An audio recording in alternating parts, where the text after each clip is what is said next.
A friend secret. Welcome, my friends. Today, I want to tell you a story. It is a soft story, a slow story, and a painful story. It is a story about friendship, love, and trust, and how sometimes the people closest to us can hurt us in ways we never expect. I still remember the first day I met Mira. She had a warm smile, the kind of smile that makes you feel safe. Her eyes were calm, gentle, and full of hope. We were young. We were simple. We were full of dreams. Every day after school, we walked in the little park near my house. The trees were tall, the air was fresh, and the birds sang soft songs above us. We talked about everything, our future, our fears, our small joys, and the silly moments that made us laugh until our stomachs hurt. Mira loved music. She always had a song in her mind, and sometimes she hummed softly as we walked. I loved books. I always carried one in my bag. I used to tell her stories from my favorite pages, and she listened like every word mattered. Those days, we were happy. We were simple. Life felt easy. And then, there was Ray. Ray had been my friend since childhood. We grew up on the same street. We played the same games. We shared secrets, food, and dreams. I trusted him more than I trusted anyone. Or at least, I believed I did. Ray was funny. He knew how to make everyone laugh. He was loud, cheerful, always talking, always smiling. To me, Ray was a brother. But later, much later, I understood something I could not see back then. Ray was jealous. Not in a loud way, not in an obvious way. It was a quiet kind of jealousy.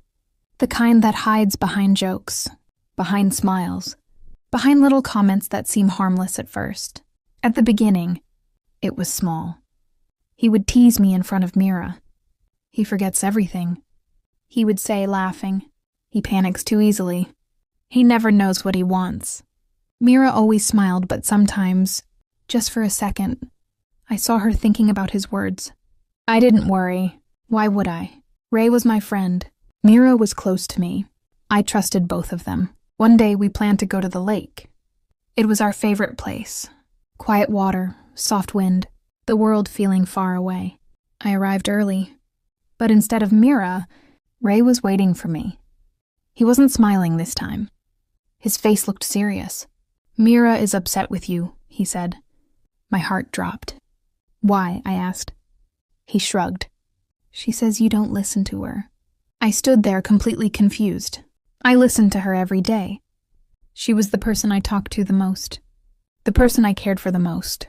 I tried calling her that evening. She didn't answer. The next day, everything felt different. Mira walked slower. She smiled less. When I spoke, she didn't always look at me. She checked her phone more than she looked at my face. I asked her what was wrong. Nothing, she said quietly.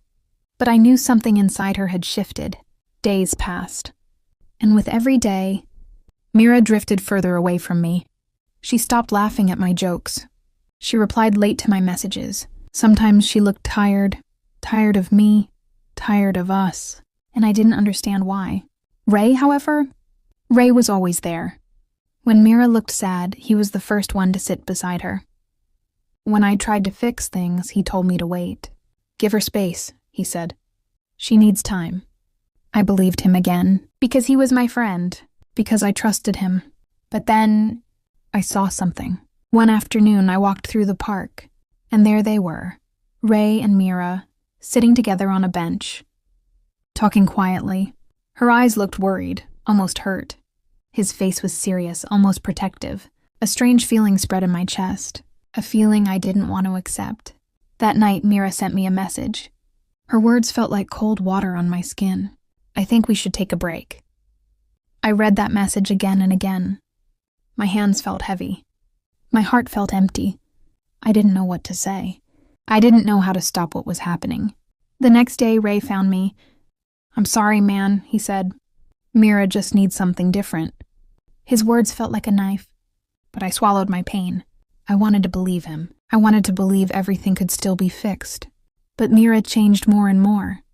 She became distant, colder, quiet, like a door slowly closing, and I couldn't stop it. And every time Every single time. Ray was there. He messaged her before I could. He talked to her before I did. He comforted her before I even knew she was sad. Something inside me whispered that this was not just a coincidence. But I ignored it, because I didn't want to believe that the friend I trusted the most could be the one hurting me the most. One evening, I finally tried to talk to Mira. Her voice was tired, faint. "It doesn't feel the same anymore," she said. Those words broke something inside me. I felt like I was losing the person who understood me the most. And I didn't even know why. Then the truth slowly began to show itself, piece by piece, moment by moment. I remembered how Ray always joked about me. How he always knew what Mira was thinking. How he was always there first. How he always had the perfect words. And something inside me whispered once again, "This is not an accident. This is a plan." And I had let it happen. I had let him stand between us. I had let him speak for me. I had let him twist things that were never broken. I had let him become the voice Mira trusted more than mine. I felt like a fool, a blind fool. All this time, I thought Ray was helping me. But he was slowly, quietly, taking everything away from me. And I didn't see it. Not until it was almost too late. The next days felt heavy, like each hour carried a weight I could not hold. I walked through the places Mira and I used to go. The park, the lake, the old cafe where we spent long afternoons talking about nothing and everything. Everything around me felt the same, but nothing inside me did. I kept replaying our memories again and again. The way she laughed. The way she listened. The way she held her hair behind her ear when she was shy. Those memories felt like another life. A life that was slipping away from me. I wanted to talk to her. I wanted to explain. I wanted to tell her that I still cared, that I still listened, that I never stopped loving her. But every time I picked up my phone, my fingers froze. What if she didn't want to talk? What if I made things worse?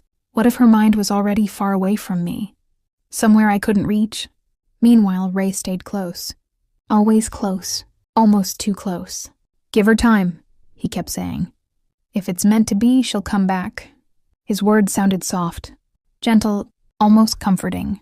But his eyes told a different story. There was something hidden there. A small spark, a silent pride, or maybe a satisfaction he couldn't hide completely. I ignored it, but it stayed in my mind like a shadow that refused to leave. One evening, I finally gathered the courage to call Mira again. The phone rang for so long that I thought she wouldn't answer. But then she did.